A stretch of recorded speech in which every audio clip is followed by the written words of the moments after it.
I'm Rob. I'm Nate. And welcome back to Rob and Nate Record a Podcast. This is week 2 of our Steve Martin theme month. And we decided to go with something a little bit lesser known, something I had not seen. I'd seen parts of this, but not very much of it. You've seen it once before, right? I've seen it once or twice before, but 28 plus years ago. And I wanted to work something in, and we were talking earlier about some of the other films. Like, comedies are great, but there's often not a lot to say about comedies. So I wanted to make sure we got something more serious, Steve Martin working. Well, and there also tends to be a lot of comedic actors. Their serious work tends to sometimes be better. Robin Williams is a great example of that. Some of his more serious movies are far better than a lot of his comedies. So, yeah. So we thought we'd take a shot on this. What did you recall of this coming into this?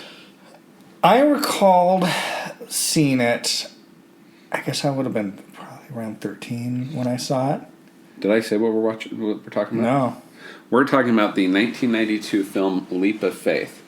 Now, IMDb describes this as a comedy, drama, romance, which is not inaccurate. Yeah. I probably would have described it more as a dramedy. It's comedy. It tends to be earlier in the film, and then it gets a little more serious. There is one romantic relationship in the movie, but the romance is the least of it. It's a side plot. But the movie focuses on Jonas, who is a faith healer. Played by Steve Martin. Yep, Jonas Nightingale, who is stranded in a small town where he finds he can't fool all of the people all the time, as the IMDb plot synopsis tells us. Restwater, Kansas. Yes, which is actually in Texas. Yeah, the whole thing's filmed in Texas. Yeah, keep telling us what you remember of your first time seeing this. So this was kind of an early exposure to this whole kind of faith healer thing for me, and this whole kind of other school of Christianity from what I grew up in. I think I remember being kind of fascinated by it. And then over time, I think I had this impression, because it's not a film that's really stayed in the zeitgeist. Like, nobody talks about this movie. Like, over time, I think my brain got to think that it was kind of middling. I guess one could argue that it is, but it was better than I remember it. Quite a bit better than I remembered it being. Yeah. Nate and I have been talking pre-recording off the microphone about not being sure where this movie's going to go. What did you think of, I guess I'm jumping way ahead, what did you think of how it ended? I don't know if I want to jump to the ending. Okay. Yeah. I think we should probably work to it. Okay. Well, coming into this tonight, like I said, in hindsight, I know I've seen parts of this, probably on cable or something like that. I wasn't super familiar with it.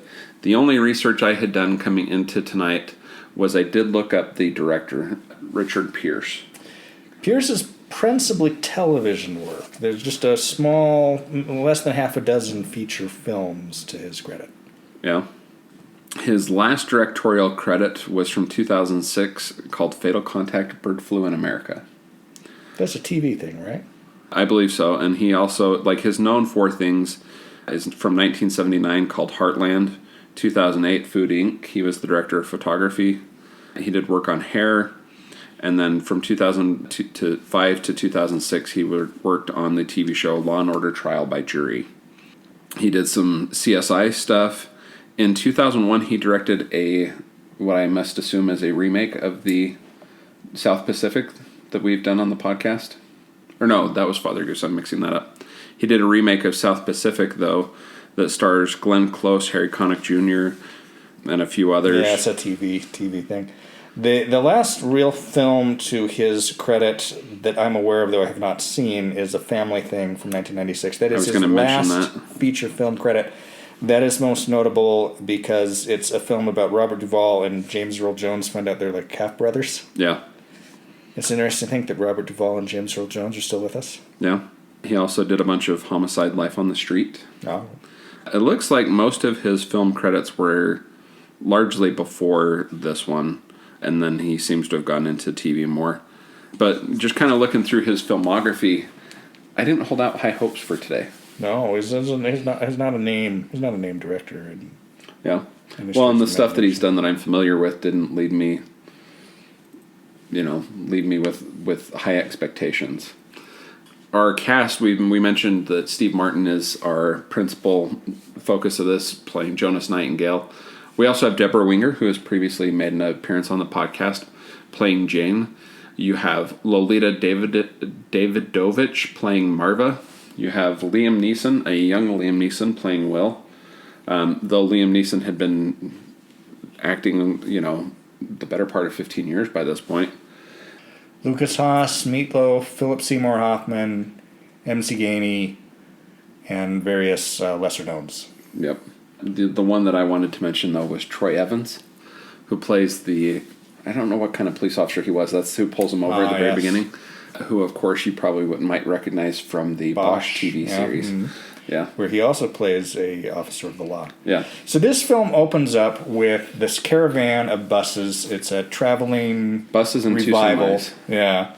They get pulled over because they're speeding by this cop, and as this is happening, everybody's in the lead bus kind of knows that Jonas is going to try to wiggle his way out of it and pretend that he was the one that was driving him, though he wasn't. And so he goes out and has this conversation with the cop, and he's just really good at kind of cold reading, picking up on stuff based on bumper stickers on his car. He sees there's a violin in the car, and he sees that he doesn't have a wedding ring on, and he deduces that this man is divorced. He deduces that he has a daughter that he's misses and that he's semi-estranged from, and he basically just takes this man on a little spiritual journey to reconnect with his daughter, and he decides to let him go. Yeah. Because this is what this guy does. He is a salesman. He is a con man, and we find out more about his backstory. But he kind of does it with a wink and a smile, and he kind of does it in a way where he's still giving you something. Well, and throughout the movie, the character Jonas, played by Steve Martin, tells us repeatedly he's never pretended to be something that he's not. There's that great line that says, "Manipulators are sneaky, I'm obvious." Yeah. And especially early in the film, he's not an unexceptional evangelist. He's an unexceptional revival preacher. And a couple weeks back, because this is the kind of person I am, I was watching an old, off of YouTube, a 1993-ish episode of Primetime Live. Okay. That I had seen part of before. It was actually shown to me in a seminary class. They did a expose of 3 different televangelists. They were all con man types. And, they did the undercover. So a lot of the things you see in this film about how they pick up on little bits of conversation, and they kind of have spies to feed the information via a headpiece to the preacher, so he can say, "Oh, so you're having a problem with your neighbor, and you need a job," and so it can look miraculous.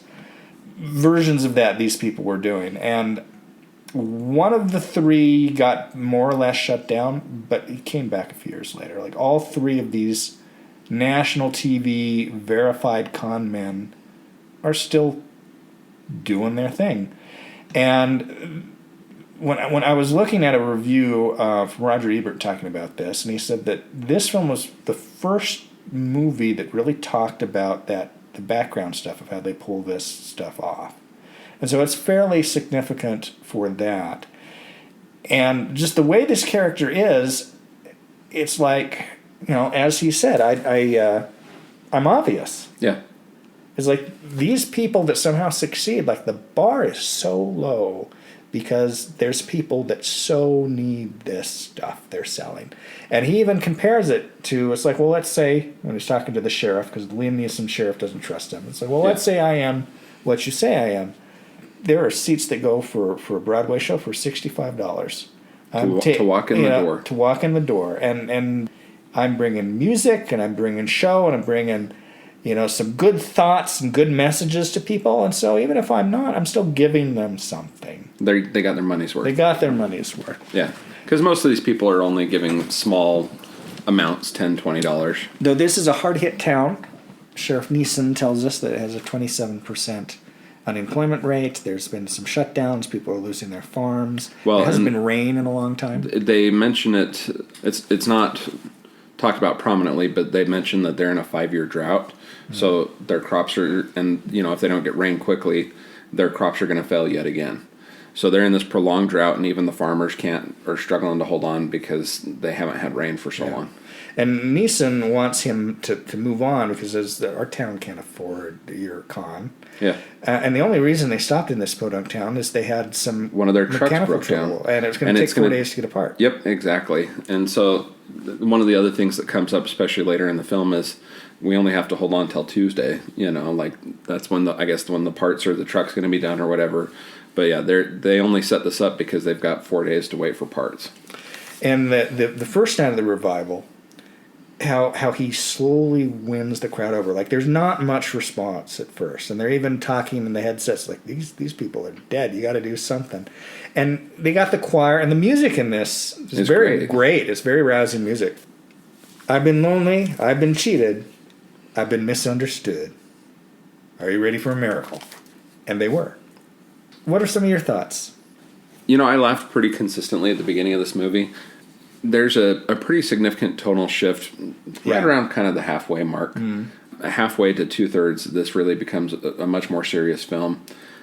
And part of what happens as they come into town is Steve Martin's character Jonas is trying to connect with a waitress in the restaurant played by Lolita Davidovich, playing Marva. Say that 3 times fast. I can't say it 1 time straight. Yeah. And her little brother, we find out, was kind of crippled. Brother or son? It's kind of. She talks about how they were in a car accident and that her parents were killed. Ebert says it was the son, but I thought the dialogue indicated it was the brother. But there's such an age difference. He calls her his sister. Oh, okay. Yeah, I don't know. Yeah. But her brother is Boyd, played by Lucas Haas, and he's crippled. But she's put off to preachers altogether because preachers have tried to heal him before, and he's still in crutches and in a brace and can't walk. And Steve Martin's character Jonas doesn't ever try to pretend to be anything to Boyd that he's not. Yeah, he's very honest to him. Yeah. Very critically honest, and even almost to the point of mocking him when they see him at the baseball field, and he's like, "Well, I'm going to run," yeah. And then Jonas shows up one night at the revival. There's the second night of the revival. The sheriff, Will, played by Liam Neeson, comes in and kind of shuts the place down. Like he's warned him, and he's told him, look, like he actually tells Jane. He says, "Tell Jonas I'm going to give him enough rope." And he comes in and tells him his history, and Jonas, played by Steve Martin, decides to use this basically kind of for the long con. And so not only is he, the sheriff's given them his history, and he says, he's completely right. You want to take your money back? Let's put our buckets back out and you take your money. And then he has his crew go out and start planting more money on everybody else. So someone who gave $10 and he says, take your $10 back out of the bucket, comes back the next night because he got home and he found an extra $20 in his pocket. And he says, you were right. My faith, it led to more money. I didn't have $20 when I walked in here. And he gives this whole spiel about just like, I was a pet. And we find out more from Deborah Winger talks to the sheriff and says, you found out that he was in this orphanage in Brooklyn for 10 years, but you don't know how he got there. Who knows where his father is, but his supposedly loving mother took him shopping one day, said, I'll be right back. I've got to get my wallet. And he was at the store for 4 days before the cops took him in and took him to the orphanage where she called it Our Lady of Neglect. Yeah. And eventually, after 5 years of holding out for her, he just, a layer of cynicism grew. And eventually he ran away and he became, he stole cars, he smoked marijuana, he did, minor crimes. And when this stuff comes out at the meeting, he says, yeah, but who would you want to help you, overcome womanizing? Who hasn't been a womanizer? To overcome alcoholism, who hasn't touched a drop. Yeah. And he wins the audience back over. There's several times in this film where it shows his ability to win people over. And then they have that second night is when, was it the second or third night? It's between the second and the third night. So after the second night, he that night when everyone's gone and things, he goes back into the tent, and there's someone who's supposed to be there who's, I guess you could call it a night watchman or something. He's supposed to be keeping an eye on the tent, make sure everything's fine overnight. We see him taking stuff out of his flask throughout the film. Fairly large flask. But Steve Martin, playing Jonas, comes back into the tent, and the guy's passed out. And he goes in there with several cans of, or small jars of paint, and he climbs up, and he's had this crucifix with Christ mounted on it that has his eyes closed, and he goes in and paints the eyes open. And they don't show him doing that, but the next day he's burning his shirt because it's got paint on it, and he can't get the paint out. So he burns his shirt in the bathtub. And he's painted the eyes open, and now everyone thinks it's this miracle because he's left them on the second night saying, God will give us a sign if I'm telling the truth. And so they come back the next day, and Christ up on the crucifix, his eyes are open, and everyone takes that as the sign. And for him, it's just part of this act. And so he has a really rambunctious third night, and he's doing his healings, but Jane's not there, so he's struggling to keep things going on the line until Jane gets there. And just as he's on a roll and things are starting to go his way, Boyd starts making his way towards the stage. And like we've said, Jonas has been brutally honest with this kid. He can't try and manipulate this kid. It's not somebody he wants to try and manipulate. Yeah. And so he walks away from Boyd and refuses to do it. Actually goes back to the bus and is mad. Well, he says, like, I think I'm all healed out. I think because he sees the boy getting closer to him, and he's like, I got to wrap this thing up because I don't want to deal with this. Yeah. And so he goes back to the bus, and when he's on the bus, Jane says, you got real trouble now because the crowd is now chanting for Boyd to be healed. They want one more. And so he comes out, and so Boyd comes up onto the stage, and Jonas, to his credit, isn't doing anything. Jonas is setting up the crowd for disappointment. He says, it's like, you got to know that, faith is important, and everybody has to. It's like, and we know, points to the sheriff, we know this is a big cynic. It's like, this innocent is in your hands. So he's trying to deflect the blame for at one point he says, are we going to have the doubt of the one, prevent the healing of the innocent? And as he's doing all of this, Boyd makes his way up the stage and up to the Christ on the crucifix and touches his feet and then walks. His braces go and his walks. Crutches, and walks. Yeah.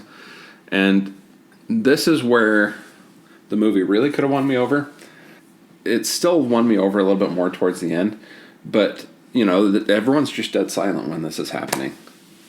And who is it that does the first thing? It's Jonas. He starts doing the hallelujah. If it's me, I'm walking off. Walk off without saying a word. He's quiet. I mean, everybody's staying, and then it clicks. You got to do so. And so but he's taken aback by what's just happened, and then he just gets back into form. And he hurries himself off as soon as he can do so with some... but he gets the crowd going first. He gets the hallelujahs going, and then he leaves. And he gets on the bus, and he's mad because, he says the one thing that the faker can't really deal with is the genuine article. Yeah. And he's really upset about this. It brings me to this state of crisis. This film, a little bit of spoilers. It's kind of... The story is kind of mediocre. It's kind of yeah. But this is a really good performance from Steve Martin in the lead, and it is layered. It is not like what we're used to seeing him do. He plays this character straight. He plays this character very honest. And his crew, who knows what's going on, now wants to bring Boyd along. And they say, do you know how much we could take in in a week in Dallas with this? We're talking seven figures a week in Dallas with this kid. And I guess they just assume that he's in on the act. Like they don't seem to be existentially threatened by this at all. Well, but Jonas tells him to go get the kid and to put it together. And it's, they obviously haven't caught up with him yet, with the kid. Jonas and Jane are they both realize that they've just seen a miracle. Yeah. And it just does not fit in with their worldview.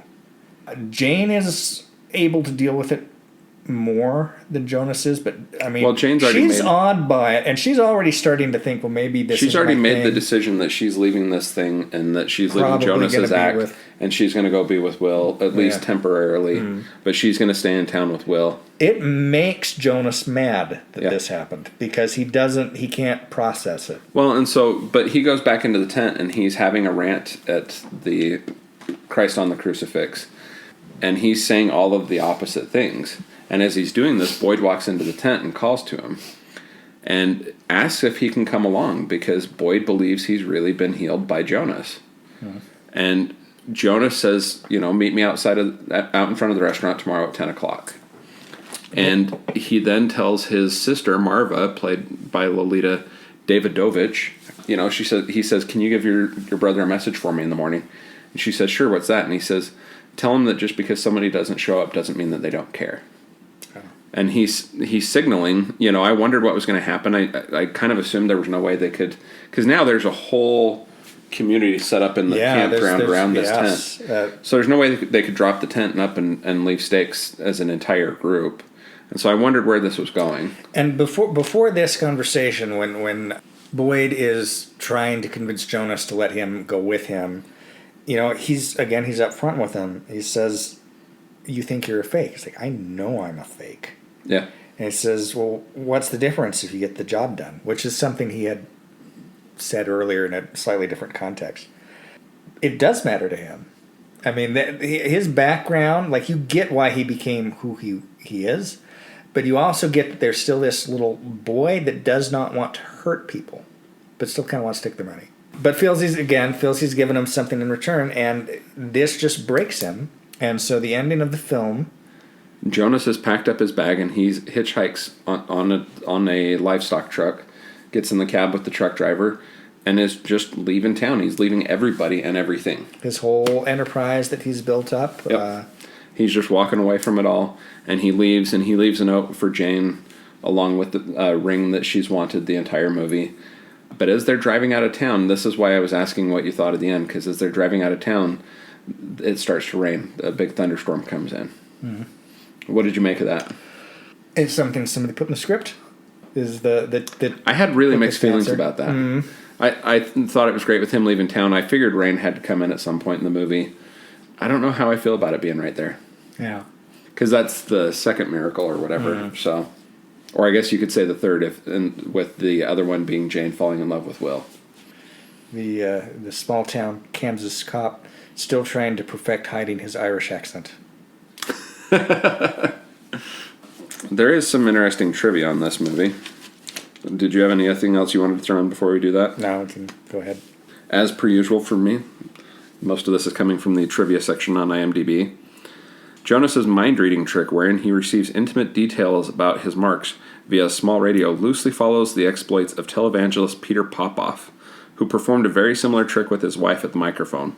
Popoff's career took a nosedive when he was publicly outed on the Johnny Carson show by professional magician and skeptic James Randi, who had managed to smuggle a radio scanner into one of Popoff's revival meetings. Mm-hmm. Which is why I pointed out in the closing credits, it has that thing about any similarities to people real or imagined, blah, blah, blah. Mm-hmm. Apparently that was part of this. So, alternate castings for the role of Jonas. Who would you think of at this time? Oh, go from left field. Steve Martin took over the lead role after Michael Keaton quit. Huh. Michael Keaton could have played the straight parts maybe slightly better, but I don't know that he would have been able to match the energy that. I think it helped that you had a guy who was kind of a clown playing, and I guess Keaton can be too. But I like that Martin did this part. There was a producer, Daniel Melnick, was another to walk from this production, though his was reputedly over money tussles with Paramount. Oh. The song that Jonas is listening to in his car is Paradise by Dashboard Light, sung by Meatloaf. Yeah, I noticed that. Yeah.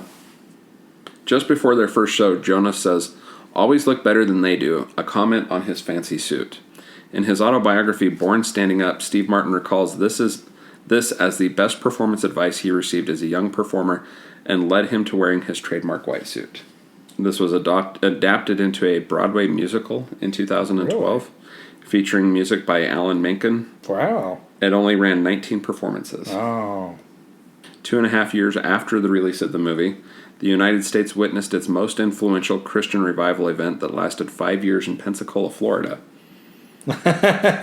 Which is where the truck driver tells Steve Martin that he's headed. I've never been to Pensacola. This lasted 1995 to 2000. It was dubbed the Brownville Revival. A 1-week, Tuesday through Saturday event brought in 2.5 million people. Coincidentally, at the end of the movie, when Jonas hitches a ride in a truck, the trucker tells him he's going to Pensacola, Florida. It's the sequel we never saw. That's the only ones I wanted to mention. What other thoughts did you have on this movie, Nate? Or do you want me to jump into the box office first? We can jump into the box office. This had actually, I'm not seeing budget figures, but it had an opening weekend of $3.2 million. It had a worldwide gross of $23.3 million. I'm showing $20 million budget. So it made a very slight profit. And probably did decent on VHS. Its IMDb, not IMDb, its Rotten Tomatoes score is 64%. So it's still certified fresh with a 46% audience score. That's surprisingly low to me. This has an aggregate score on IMDb of 6.1 stars, so that's pretty close to that 64% on Rotten Tomatoes. I would think I would probably rate this slightly higher than that. I would think I'm going to give this 7 out of 10 stars, and on the what do I give this on the 4-star scale? I'm torn between 2 and that much disliked 2.5 that we were discussing earlier today. So, yeah. I mean, it's a decent film. It won me over a little bit. I think it's better than that 6.1 star aggregate, but a 6.1 aggregate star rating on IMDb, though not substantially better. I was impressed. I mean, it was really better than I was thinking this was. It's definitely a performance. And I was kind of affected by it, which I did not expect to be. But again, it's been the better part of 3 decades since I've seen this. I am with you on the 7 out of 10. I am going to give it a 3 out of 4. Yeah. I think it's a legitimately good movie. And I was thinking it was going to be a 2.5 star going in. Yeah, like I said, my expectations were low based on who the director was, but the performance just won me over. Yeah. Steve Martin really... And Deborah Winger's good. She's a good kind of... foil's not the word for it, but somebody for Martin to bounce things off of, and her and the Liam Neeson subplot, that was fine. You know, it's not entirely necessary. They needed to break it up and have something else in there as a B story. The one question I asked the most during this movie, though, Nate, was never answered. All right, where did they get the truck? They got into this town, and somehow they're suddenly in a pickup truck. Where did the truck come from? I feel like that's a deleted scene. Would explain where that came from. It's never answered. You can see some kind of logo behind their logo, so it's like they borrowed the truck or something. Yeah. Maybe from somebody at the diner. I don't know. I feel like that's where that scene belongs. Yeah. Yeah. Well, I mean, it also could have been earlier as some sort of shot because they pull into the town and the truck's breaking down, and the next scene that we see, Jonas, played by Steve Martin's getting off the bus, and they're already talking about it's going to be 4 days. How did they figure out it's going to be 4 days to get parts that quick? So there's probably a few things that were left out, but I kept asking throughout the movie where they got the pickup truck from. Any other thoughts on this one? Okay. I'm Rob. I'm Nate. And this is Rob and Nate Record a Podcast. Do you like that sign off of the persons and events in this film? No. If they're similar to something else, I really don't know where this is going to go. Yeah. Yeah. Okay. You ready? Yeah. I'm surprised I escaped making comments about the two cynics talking about the faith movie. Well, that was... The week of Easter. That was the week of Easter. And that was one of the things I almost wanted to wait for the after. Yeah. Because... depending on where this goes, this gets included or this doesn't get included. Let's talk about the religious parts of this film. So I'm a person who can appreciate a talisman. Okay, expand. I mean... Like a ruby ring? Sure. I mean, whatever. It can be different for different people. You've known me for years. I've always had a chain around my neck and I wear my wedding ring on it, right? Mm-hmm. So when I would have first seen this film, would have been what? Would have been about 13, 14. Yeah. Maybe even 12. As I said earlier, I wasn't really... Well, the VHS cycle, you probably wouldn't have seen this before 93, 94. Yeah, yeah. But I was a real kind of naive, very credulous kind of believer. And seeing it all these decades later from a bit of the other side and being able to kind of see where Steve Martin is coming from more than I could have at that time. I mean, it's a different movie from where I am now, from where I was then. I appreciated some of the subtleties of that performance. I appreciated the crisis that this would have precipitated to him, because something I've noticed is, for many people, nothing's more important than the worldview. You threaten that worldview and they can't handle it, whether it's by calling something fake news or by disowning a gay family member or what have you. The worldview is more important than life in some senses. And so he was dealing with that. Yeah. And the only thing he could do was just up and leave. He had no fallback plan. I mean, he has some experience kind of living by his wits, from his childhood, so he had that going for him. But he just had to scram. And I appreciated that. I appreciated this weird inverted faith crisis situation that he was going through. Yeah.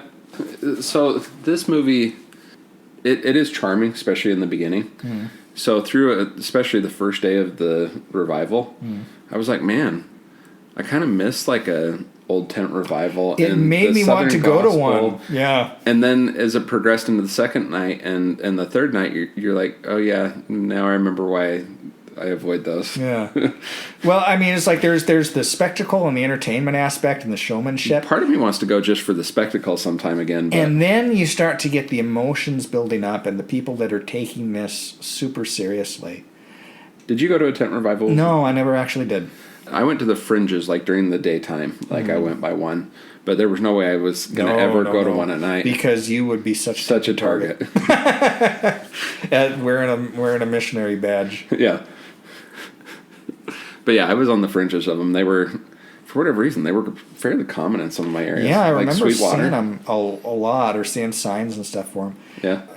There was one that I almost went to in Boise some years ago because it was on my commute to work at the time. I'm like, oh, I'm going to stop by that tent sometime. But I never did. But I've always been kind of curious about them. It's just an interesting world, and it's just the desperation, the need. You know what's interesting to me is I kind of feel as though, to a certain extent, I mean, televangelists were around at this time too, but I feel like for a certain extent, like a certain type of televangelist has replaced the tent revival anymore. Yeah. Kind of that Joel Osteen, type. Though it seems like it's making a little bit of a comeback again. You have not seen the Eyes of Tammy Faye movie. You should not see yet. That. That's, I mean, it's heyday. I mean, it's still going on, which is crazy. But that really kind of started more or less in the 60s in earnest. And then the 70s and 80s. Well, today you kind of have two different camps of televangelists. You have the ones that'll sell you the coital silver or whatever, and then you have, your Joel Osteens and, yeah. In a way, the Joel Osteens, the prosperity gospel people... I have a certain amount of respect for them. Yeah, it's like the prosperity gospel is crap, but it's more straightforward. We were talking earlier about who do you trust more? Who's the bigger Bond villain, billionaire, or Bezos or Elon Musk? And I'm like, Bezos, I get what he's about. He's about the bottom line. I'm not entirely sure what Musk is about. He has a bit of a savior complex, and that makes me nervous. And so an Olstein is like, yeah, it's kind of a feel-good, it's like, give me money. Well, the whole thing to me, it comes back to a line in this movie. There's a point where Boyd asks Jonas, he says, where's your church? And he says, I don't have a church. I have a ministry that's even better. And that's what some of that reminds me of. Sure, some of these guys have an anchor location, but some of them, and I don't want to throw names out at this point in this conversation, but, there's one of them that has, it's like they took over a basketball arena. There's no way you could minister to your congregation, and so you have associate ministers who do those types of things, and you no longer have a church, you have a ministry, and it's totally different, and yeah. But yeah, that's what that reminds me of. So, but it was just interesting. It's interesting to touch on this world and to kind of think, because I hadn't really thought about this that much. But I knew this was one we were going to watch, and that's why I watched the primetime thing. Yeah, Does that redemptive arc of him leaving, does that work for you? It works enough, Yeah. Well enough. Ebert had talked about how he felt like he had some issues with the ending. It's like not the ending, but the fact that they didn't put more of a bow on it and they didn't kind of take this subject matter and go a little deeper with it. And I can see that criticism, but this really wasn't that movie. Well, and that's kind of weird for me, like because the crowd's gone silent when, he's now walking. Like, to me, if you're Jonas, like, you're not going to top that, so just walk off without saying another word. The rest of the movie could have played out exactly the same, and it's a little bit less cynical to me at that point. Yeah. But that's also a kind of a panicked move. It's like, well, I got to do something. What do I know? I do this. But yeah, I'm glad we saw this. I'm glad I revisited it. Glad it was rotated in. And it was interesting that we are watching this 2 days before Easter. Yeah. Though this won't get released probably till June, July. Something like that. Yeah.